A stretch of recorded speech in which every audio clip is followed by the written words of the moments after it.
ठीक है। तो बजट को अब जब देखते हैं तो 1% की भी उम्मीद नहीं रखते हम। I tell you why, because 10 साल को देखा है हमने, 1 साल नहीं देखा, 2 साल नहीं देखा, 3 साल नहीं देखा, 4 साल नहीं देखा, 5 साल नहीं देखा हमने सरकार को, ठीक है।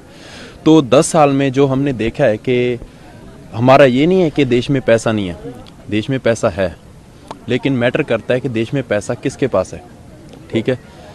आम जनता के पास कितना पैसे का कैश फ्लो आता है, या कह सकते हो कितना पैसा जाता है।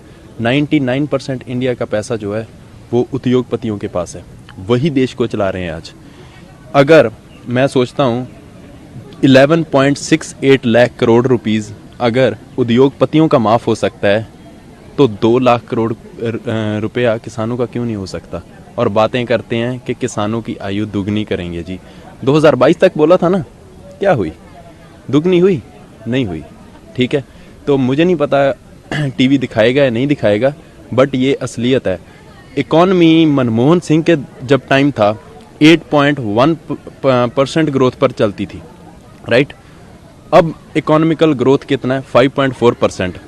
और हम चलो जो 2022 तक जो दिखाए थे दावे, वो तो भूल जाओ, वो तो उन्होंने बोल ही दिया कि जुमला था सभी, वो ठीक है, दैट्स इट। अब क्या दिखा रहे हैं?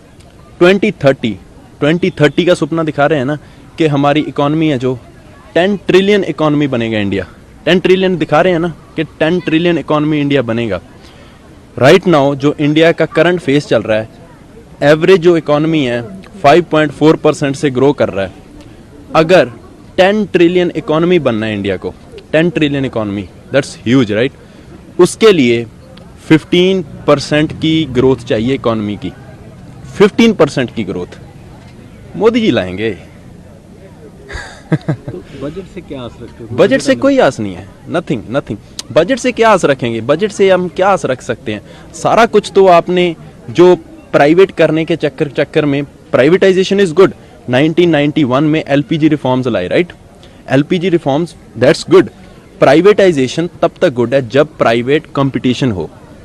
जब आप प्राइवेट कंपटीशन खत्म कर दोगे तो प्राइवेटाइजेशन जो है that will gonna lead to extreme capitalism, and extreme capitalism is always dangerous for the country where we stay.